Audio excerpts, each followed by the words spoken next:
basándose en la democracia interna, en los procedimientos establecidos en los estatutos y demás, se ha designado a María Verónica Íñiguez como precandidata, en este caso, Sí. al primer escaño de la Asamblea en la provincia de Loja. Ella es una académica especializada en temas medioambientales, tiene un doctorado precisamente que lo hizo en el Reino Unido, si no estoy equivocado, estudios de maestría igualmente en el extranjero, en Suiza, y se especializa en temas medioambientales y también en la interacción entre lo que tiene que ver con la ciudad y el medio ambiente. Son temas bastante pertinentes para la realidad que nosotros vivimos en el contexto de cambio climático, y sobre todo han sido algunos conocimientos muy útiles en materia de la planificación.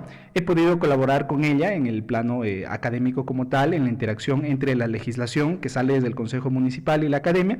Creo que es un perfil muy importante, muy adecuado. Fue becaria precisamente financiada por el gobierno del Ecuador, y creo que es un paso muy importante también hacia temas que son trascendentales. Creo que sería un excelente representante de nuestra provincia. Ya, y cómo así con ese currículum muy académico, muy técnico, incursión acá en la política? Bien, bueno, tendríamos que consultarle específicamente a ella y al actual director como tal esas razones. Sin embargo, mi apreciación en específico de este tema, lo digo porque yo también provengo de la academia, es que es muy importante que la academia cada vez vaya participando más de las decisiones políticas, que vayamos trascendiendo desde la perspectiva teórica que podemos tener en la academia ya hacia una perspectiva aplicada en el mundo en el que se toman las decisiones. Nosotros en la academia podemos sugerir una gran cantidad de cosas para la política pública, pero en realidad quienes toman las decisiones de política pública son los políticos, como tal, como representantes de la ciudadanía. Mientras mejor informadas estén estas decisiones, es evidentemente mucho mejor el resultado para la sociedad. Y si quienes estamos en la academia podemos participar también de la toma de estas decisiones, creo que es un escenario muy importante, por supuesto sin desmerecer el que todos los sectores de la sociedad también se vean representados y participen de este proceso de la formulación de la política pública. No, es exactamente lo correcto.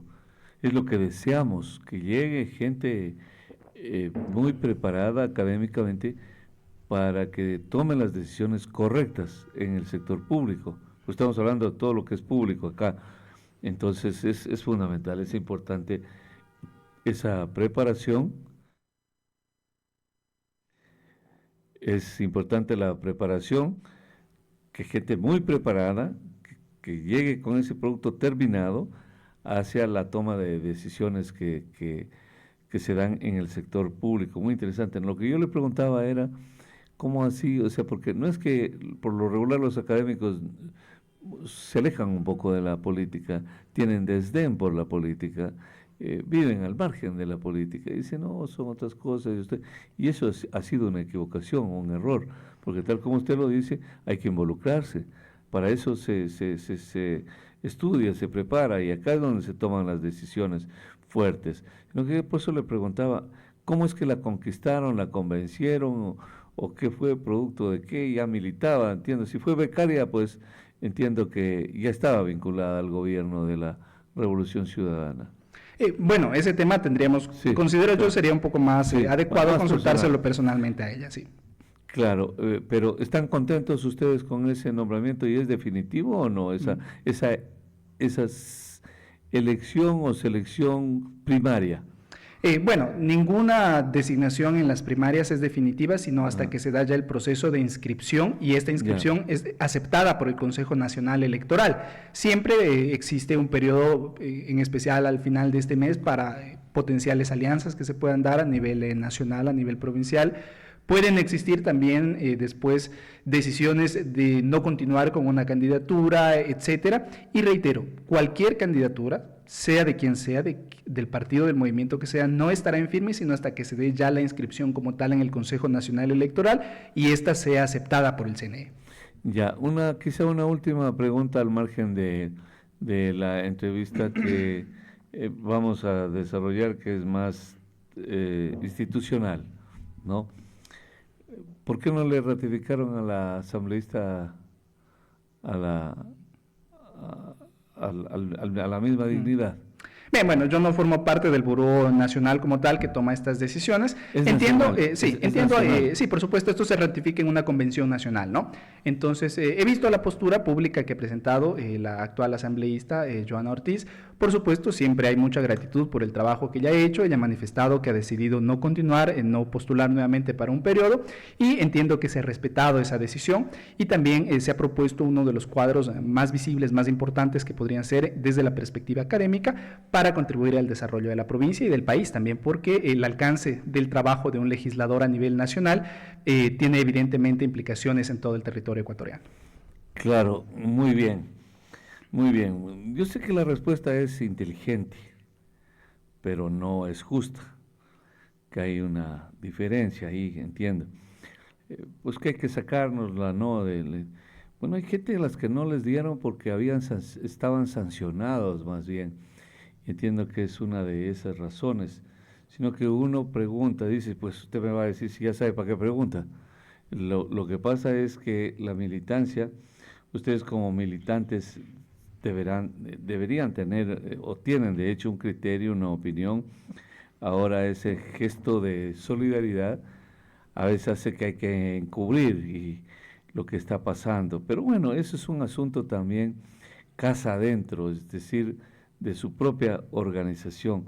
Y tal como usted dice, las primarias son eso, es como una eventualidad nada más, ¿no? Porque no es definitivo. Ya veremos lo que pasa en el camino, ya veremos lo que pasa en el camino. Economista, vamos ahora sí a materia política. ¿Hoy tienen una sesión de cabildo? Sí, en efecto, a las 9 de la mañana. Ya. ¿Y nos puede desglosar el tema del tránsito? El tema del transporte, perdón, el tema del transporte. Sí, por supuesto. Se debate en segunda instancia, es el segundo debate de una ordenanza de títulos habilitantes. Segunda, ya, ¿sí? Muy bien.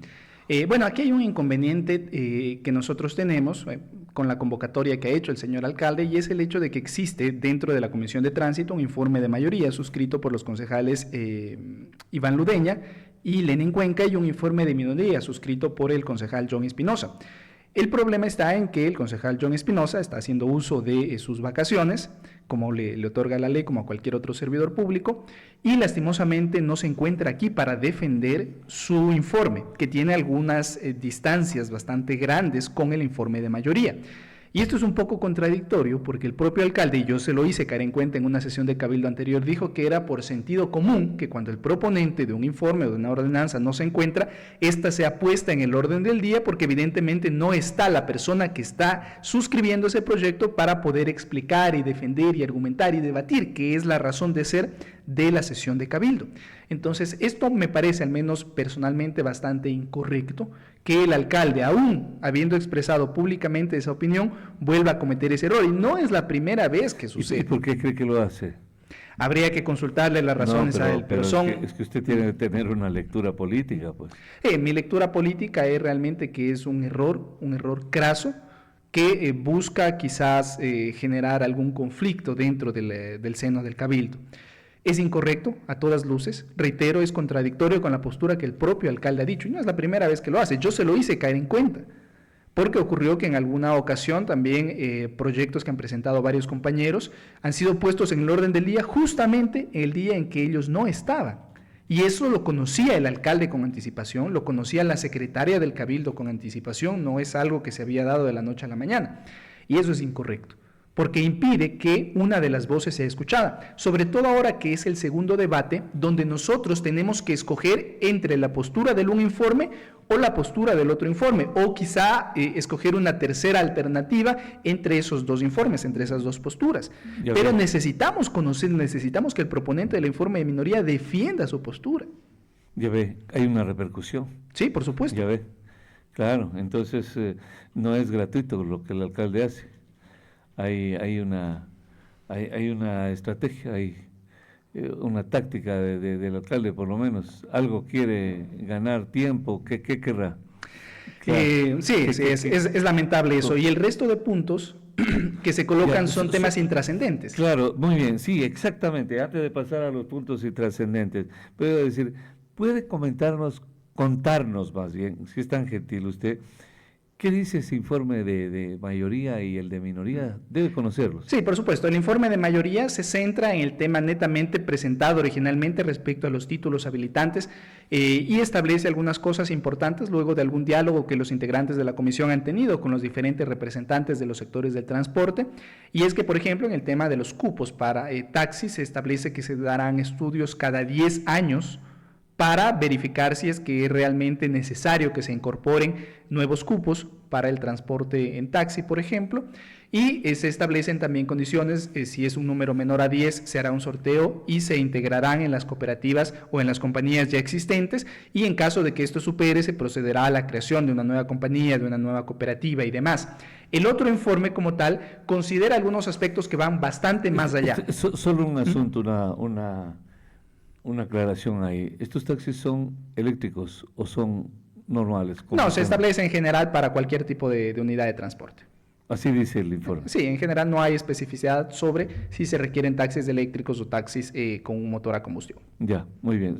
Sí, avance, por favor. Ese es el informe de mayoría como tal. Es el informe de mayoría. En efecto, el informe de minoría va un poco más allá. De hecho, propone una nueva ordenanza completamente y abarca y hace énfasis en algunas otras áreas respecto a los derechos que tienen los usuarios, reclamaciones y demás, ¿no? Entonces, personalmente yo creo que nosotros deberíamos encontrar un punto intermedio entre ambas posturas.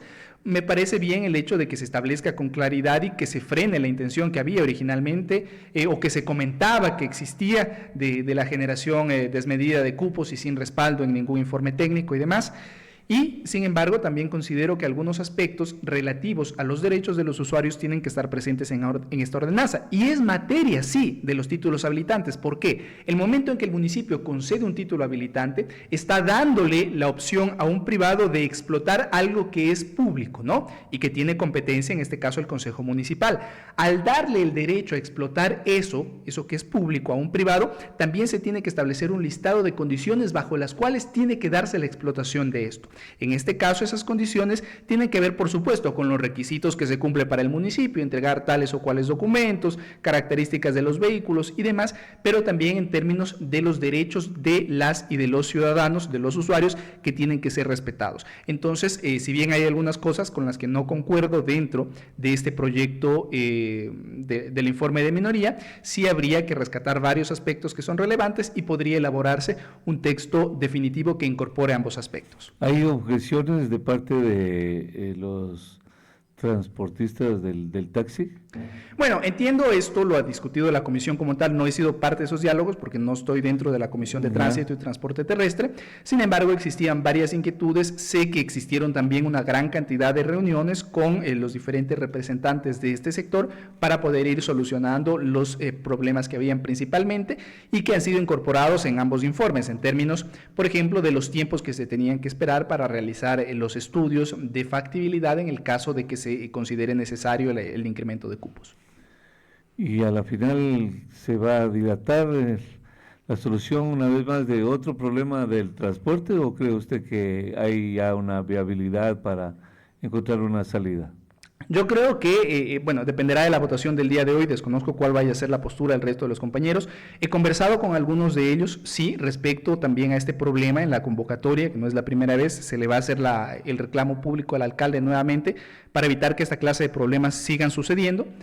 Y habrá que ver cuál es la decisión que tome el Cabildo. Independientemente de cuál sea esta decisión, por ejemplo, en el caso de que se decida suspender el punto hasta que retorne el proponente, que ya se reincorpora la próxima semana, según tengo entendido, sería urgente que apenas esto suceda, este punto vuelva a ser tratado en una sesión de Cabildo y se derive ya a una comisión. Recordemos que después del segundo debate, ya con la decisión que tome el Cabildo, la comisión tiene un plazo desde que es notificada de 8 días para presentar el texto definitivo, que será después sujeto al debate final en el que se decide si esta ordenanza se aprueba o no se aprueba. Hay otra persona, más bien una primera persona en este tema. Buenos días, le escuchamos, adelante. ¿Cómo está? Buenos días. Buenos días, doctor Freddy Aponte y el señor panelista. Por lo menos el informe de mayoría nos llamaron a todo el transporte de aquí de la ciudad de Loja para socializar. Entonces el doctor John Espinosa, con su ordenanza de minoría, jamás socializó con nadie. Entonces, eso sí es de preocuparse. Le habla el representante del transporte escolar, mi nombre es Manuel Matas. Entonces, nosotros sí socializamos el informe de mayoría, estimado concejal, para que más o menos usted tenga conocimiento y la ciudadanía tenga conocimiento. Gracias y buenos días. Sí, en efecto, tal como afirmó estimado Manuel, se dieron los procesos internos dentro de la comisión, no participamos el resto de concejales porque la comisión tiene su autonomía para elaborar los informes y nosotros ahora en el momento en que pasamos al segundo debate conocemos esos informes y conocemos también la documentación anexa en la que se incluye el proceso de socialización. En efecto, pueden haber, reitero, las diferencias que bien se han señalado entre el informe de mayoría y minoría y por eso es que es necesario que esté el proponente para que lo defienda. Ahora ahí es un pequeño problema que se nota. Imagínese usted que se van los concejales, son 11 sesiones que tendrían que suspenderse si cada uno ha propuesto algo, está de vacaciones, no se va, habría que normar eso también. Sí, no, porque si no es un desperdicio de tiempo. Sí, en efecto, hay dos cosas que considero deberían contemplarse respecto a este tema. Uno es la que usted bien señala, y de hecho yo he preparado un proyecto de resolución que lo voy a presentar el día de hoy ante el Cabildo para normar el tema referente a las licencias, para que haya mucho más orden, un procedimiento establecido, está en la norma y se le da la potestad al Consejo Municipal de decidir. Lo que no ha existido es un mecanismo formal para que el Consejo decida. Y se han estado poniendo puntos intrascendentes. Si usted ve, por ejemplo, la convocatoria a la sesión del día de hoy, son 3 puntos referentes a esto después de eso, que no son trascendentes, que no deberían estar en una sesión de Cabildo. La ciudadanía lo que necesita es que nosotros tomemos decisiones cruciales y relevantes para el desarrollo del cantón, y eso tiene que ver con nuestras ordenanzas, por ejemplo, y con diferentes procesos de fiscalización. Imagínense, van a tratar de hecho el tema de la licencia de otro concejal, es decir, uno viene y otro se va. Entonces, el concejal no será, dos concejales entiendo que se van, el concejal Santiago Herráez, ¿quién es el que se va? Santiago Herráez y el doctor Vélez, creo, me parece que es el que se van. Sí, o se fue. Entonces va uno, viene otro, va uno, viene otro. ¿Por qué no hacen como en la asamblea? En la asamblea... Con el tema del receso legislativo que usted menciona. Sí. Pues, a eso digo, en la asamblea ellos se van de vacaciones, obviamente que pueden irse todo el año, que nadie nota, es que es la verdad. Ahora ustedes acá, no es por nada, pero sí son más útiles porque la gente los busca para, concejal, ayúdame con ese trámite que no avanza. Entonces, siquiera para eso hay cosas que son importantes, pero mire, usted se va a consumir una sesión para autorizarle la salida de un concejal y decir, muchachos, ya llegó el otro. Ahí está clarísimo la... Sí, el problema es claro, y es irrelevante que en sesiones de Cabildo se topen esos temas, aún habiendo una gran cantidad de temas que tienen que ser puestos a discusión. Y ahí va el segundo punto que yo le señalaba hace un instante. Tiene que existir una agenda legislativa clara, le venimos insistiendo al alcalde en esto desde que inició la gestión y no se lo ha hecho. ¿Por qué digo esto? Tenemos proyectos de ordenanza que han sido presentados medio año atrás, 7, 8 meses atrás, y que todavía no son puestos a discusión por el único que arma el orden del día, que es el alcalde. En esta ocasión, a sabiendas, por ejemplo, de que no se debía discutir este punto porque uno de los proponentes no se encontraba, ¿por qué no se puso otros puntos que están listos para votación del Cabildo el día de hoy? Adicionales a lo que está acá, ¿y por qué no debatimos cosas relevantes? Por ejemplo, la ordenanza para el fomento a la economía popular y solidaria está listo desde hace semanas, entregado al alcalde el texto final que se tiene que someter a votación de aprobación o no del Consejo y no se lo pone en el orden del día. Existe una gran cantidad de ordenanzas que han sido presentadas, que están los informes listos en el caso de aquellas que van a segundo debate y que no se ponen en el orden del día por parte del Ejecutivo. ¿Cuál es su interpretación ahí? Realmente es un problema por parte de la actual administración el poner temas intrascendentes en lugar de poner aquellos temas que son relevantes para el desarrollo del cantón. Pero ¿qué pretende el alcalde? Pero es que debe haber alguna cosa. Ustedes están adentro, es difícil para nosotros advertir lo que el alcalde quiere, pero ustedes sí pueden sospechar alguna cosa. Es decir, todo ahí es con malicia que se hacen las cosas. Lastimosamente se escucha el dicho muchas veces, piensa mal y acertarás. Por eso mismo le estoy diciendo. Y puede suceder eso, una estrategia permanente para ese descrédito como tal de la actuación del Consejo. Yo lo señalaba en algunos casos, a veces se hacen tan mal las cosas por parte del Ejecutivo que tiene a cientos de personas, a cientos de funcionarios a su disposición y que haga tantas veces las cosas mal podría parecer, aventuraba la hipótesis, podría parecer hasta intencionado, con el objetivo de que el cabildo, evidentemente, al ver que está mal, lo niegue y después tener la excusa de no ejecutar las cosas y culpar con ello al cabildo. Le pongo un ejemplo. Nosotros, en el Consejo Municipal, con una reforma que hicimos, Ordenanza 60-2023, aprobada en diciembre de 2023, permitimos que el Ejecutivo, que la actual administración, cuente con 1.1 millones de dólares adicionales a lo que tenía presupuestado para la ejecución de obra pública. Y está clarito, disposición general primera de esta ordenanza, dice que todo el excedente que se recaude, en motivo de recaudación impuesto predial urbano, tiene que ser destinado a inversión en obra pública en áreas prioritarias, agua potable, alcantarillado, saneamiento ambiental, etcétera, en proyectos nuevos que no hayan estado planificados. Al día de hoy se ha recaudado 1.1 millones de dólares y recuerde usted que el impuesto predial es de los que más temprano se recaudan porque hay los descuentos a inicios de año y la ciudadanía paga lo más pronto posible. ¿Sabe cuánto ha ejecutado el alcalde de ese presupuesto adicional que el Consejo le permitió que tenga el municipio de Loja? 0, ni un solo centavo. Estamos a agosto. 0.0. Estamos a agosto. El Ejecutivo ha tenido 1.1 millones de dólares más de lo que tenía planificado para ejecutar en obra pública y no ha ejecutado un solo centavo. Y respecto al presupuesto para obra pública, que es de 12 millones de dólares al año, 1.1 millones solo para el área urbana es una cifra significativa.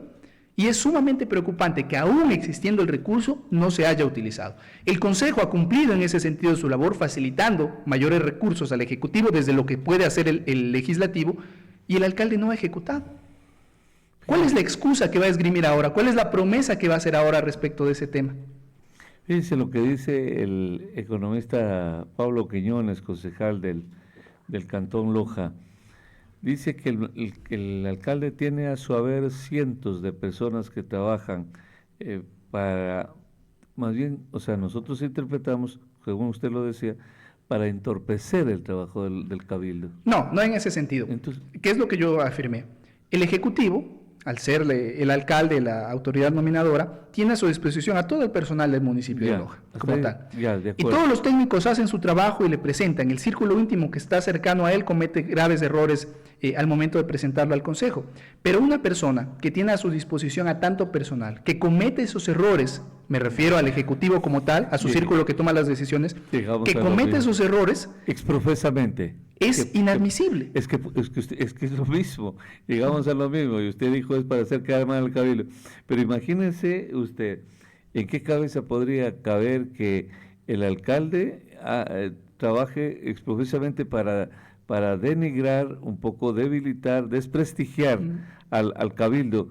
Cuando él es parte de ese cabildo, nunca se va a poder, nunca va a poder quedar exento de ese desprestigio del cabildo. La gente no dice, es que bueno, a pesar que hay gente inocente, el otro día llamó un señor acá y dijo, señor concejal, déjelo trabajar al alcalde. Ustedes no lo dejan trabajar al alcalde. Y esa ha sido la lectura que se ha posicionado, por eso es que precisamente mencionaba esa hipótesis. ¿Qué es lo que el señor alcalde ha dicho? Y tenemos las grabaciones, cuando va a las parroquias rurales, cuando va a los barrios de la periferia de Loja, ¿qué es lo que dice? Yo no hago obra porque el cabildo no me lo permite. ¿Qué es lo que pasó cuando el cabildo rechazó, por ejemplo, el proyecto que él presentó de la compra de 4 equipos camineros? Él dijo que él no ejecutaba obras de vialidad porque el cabildo se había puesto, porque el cabildo no le dejaba.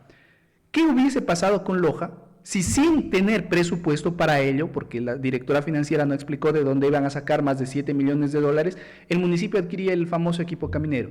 Hubiese estado, para variar, parado en la mecánica porque ni siquiera había diésel para los equipos que tenemos en la actualidad. Entonces, por eso es que precisamente, y usted justamente acaba de mencionar este tema, por eso es que justamente podríamos inclusive lanzarnos, es evidentemente una simple hipótesis, no una lectura que podría realizar cualquier ciudadano respecto de este tema, pero hemos visto que muchas veces la actuación se ha direccionado de esa manera, culpando al legislativo por la inacción del ejecutivo. Sí, pero es una estratagema errada como todo estratagema del alcalde. ¿Qué pretende? O sea, dilatar y engañar a un poco de gente, sí las engañará una vez, un buen tiempo, pero no les va a poder engañar siempre. No, lo que usted dice del combustible, ya lo habían denunciado, que no hay combustible para los vehículos, equipos que se necesitan ahora mismo. ¿Y de dónde iba a sacar todo eso? Entonces parece que el afán es comprar y comprar. Lo importante es comprar, adquirir. Ese es un tema delicado que el alcalde debe explicarles a ustedes y al pueblo de Loja. Sí, con un modelo de gestión caduco. Por supuesto, el municipio de Loja requiere tener un equipo que le permita de manera constante dar el mantenimiento como tal a la vialidad, ¿no? Porque eso es mucho más práctico hacerlo desde la institución. Ya para la ejecución de obra pública como tal, probablemente otros modelos de contratación sean mucho más eficientes. Pero es necesario que el municipio lo tenga. Ahora, pese a todas las observaciones que ya se hicieron cuando esto inicialmente se presentó en Malacatos, no se ha corregido absolutamente nada respecto al modelo de gestión que tiene el municipio de Loja. Y lo señalábamos, tenemos equipos, teníamos volquetes, retroexcavadoras, etcétera, que están parados en la mecánica municipal, algunos desde el año 2021, 22, 23, etcétera, y lastimosamente no se les daba el proceso necesario de reparación y por supuesto hoy en día les fallaban ya muchas más cosas que las que originalmente pudieron haber estado fallando en estos equipos. Y el problema, yo lo he venido manteniendo, es un tema estructural, porque el modelo de contratación pública que requiere 3, 4 meses para hacer la compra de un repuesto cuando está ya por encima de las ínfimas cuantías, evidentemente complica este proceso de reparación. Si a ello le sumamos los errores graves administrativos, hemos tenido hasta la fecha, estimado Freddy, ¿sabe cuántos directores de la mecánica municipal? 4 hasta la fecha, en los 15 meses que va de la actual administración. ¿Cuál es la razón de los errores permanentes, la ineficiencia permanente que existe allí? Ya luego los motivos que puede esgrimir el señor alcalde quedan exclusivamente a su responsabilidad. Pero reitero, cuando nosotros vemos toda esa clase de errores, es imposible que no nos demos cuenta de que están fallando malas cosas desde su estructura misma.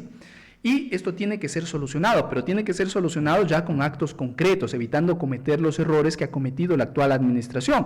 Por ejemplo, cuando volvió a presentar el proyecto hace unas semanas atrás, volvía a cometer errores que ya fueron observados inicialmente por el Consejo y adicionalmente se iba en contra de una de las disposiciones que estaban establecidas en una ordenanza respecto a los recursos que él quería utilizar. Entonces no podemos, por eso es que yo mencionaba, si el alcalde tiene un equipo tan grande que hace su trabajo en materia de los técnicos municipales, no puede ser que su equipo más cercano, que es el que tiene que cerciorarse de que no hayan esos errores, siga cometiendo los mismos errores, los mismos descuidos y siga presentándose eso al Consejo Municipal. Y es todavía más preocupante que pese a decirle al alcalde que trabajemos, que colaboremos en conjunto, él lo vea como ataques hacia su persona, su administración y no como intenciones de colaborar. ¿Por qué, por ejemplo, para esta sesión de Cabildo que mencionaba, donde se trató este tema del equipo caminero, se la convocó un sábado para el lunes, impidiendo que nosotros pidamos información a los funcionarios municipales, porque obviamente sábado y domingo ellos no laboran, ¿no? Como cualquier servidor público.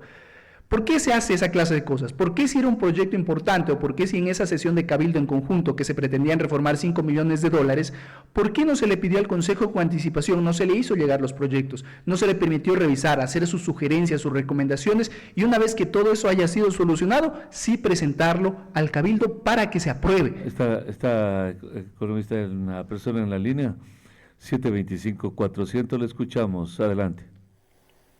Buenos días, estimado doctor Freddy. Un saludo para toda la bella provincia de Loja a través de su prestigioso medio de comunicación. Permítame saludar también al señor concejal Cristian Alvarado.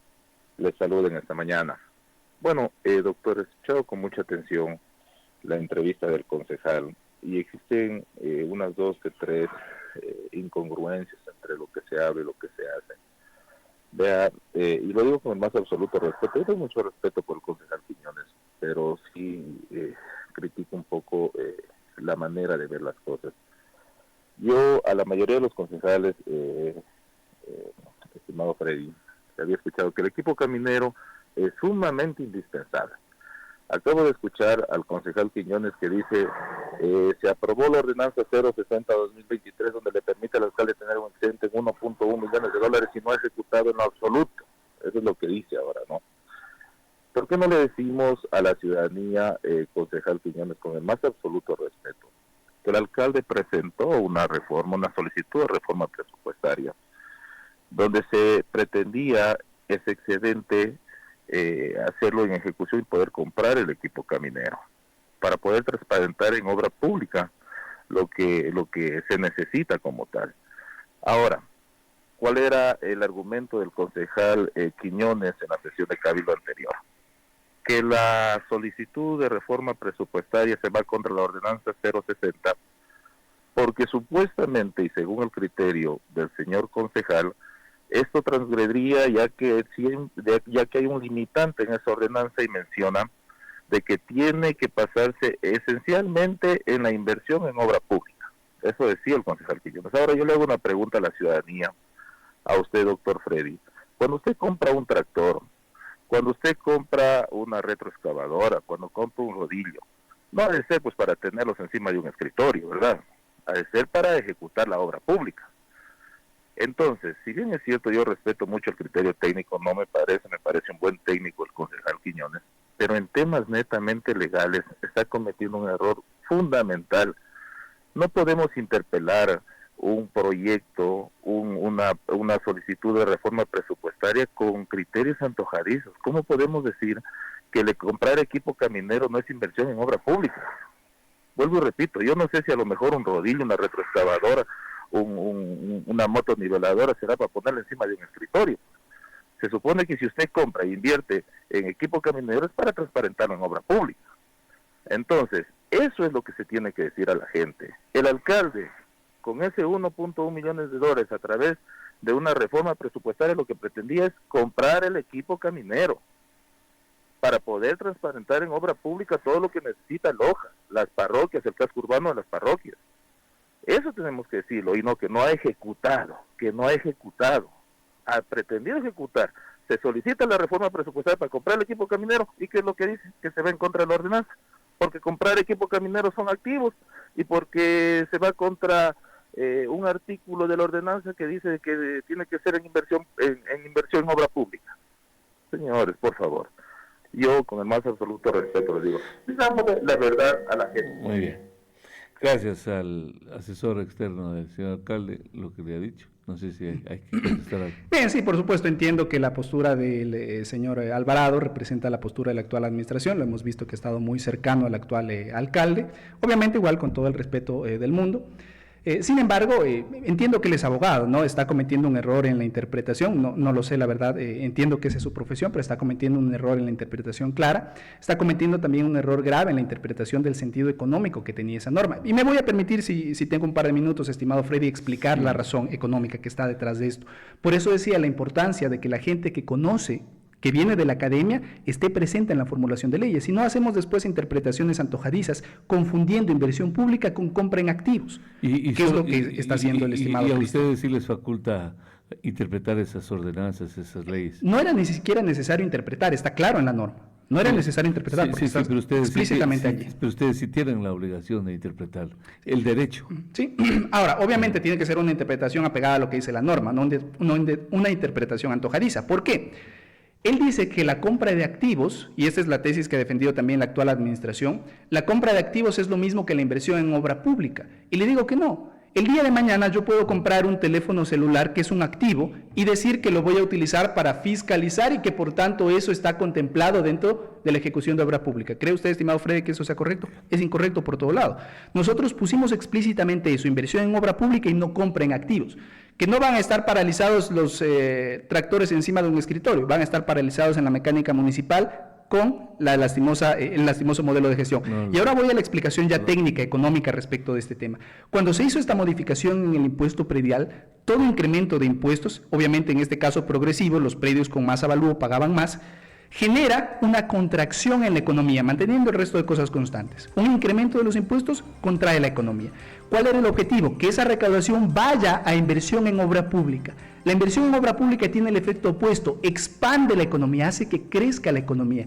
La idea era que esta modificación impositiva no genere un efecto de contracción, de decrecimiento económico en el contexto en el que ya nos encontramos. Sabemos que el Banco Central ha dicho que Ecuador ha entrado en la fase contractiva, recesiva del ciclo económico. La idea era generar un estímulo económico porque el multiplicador del gasto público a través de la inversión es mucho más grande. ¿Qué es el multiplicador? Yo como sector público incorporo $1 a la economía y ese $1 a la economía me genera $1.30. Porque contratado, por ejemplo, en la construcción de un puente, digamos, no solamente a la persona, al arquitecto y al ingeniero civil que van a trabajar allí, sino a todos los trabajadores. Estos trabajadores reciben un salario, compran en la tienda de la esquina, compran a los agricultores y se genera este efecto multiplicador en la economía. Esa era la razón. Por eso no podemos comparar inversión directa en obra pública con compra de activos, porque la compra de activos no genera ese efecto y además genera salida de los capitales, porque ¿O me van a decir que aquí en el Ecuador estamos fabricando la maquinaria del equipo caminero? No, es maquinaria que se importa de otros países, ¿no? Entonces, estábamos aún agravando más el efecto contractivo para la economía local. Esa es la razón técnica, por eso es la importancia de que nosotros conozcamos de estos temas, de la razón técnica que había atrás de esta disposición general primera en la ordenanza 60-2023. Concejal, quiere decir que hoy si se suspende la sesión, pues se habrá perdido el tiempo otra vez, ¿no? No hay nada ahí que se pueda rescatar. Se suspende la sesión porque el proponente no está, ¿no? Y ahí reitero, habían un montón de ordenanzas que podrían haberse puesto en conocimiento en esta sesión de Cabildo, y el alcalde no lo hace. No se hizo. Gracias, concejal. Gracias.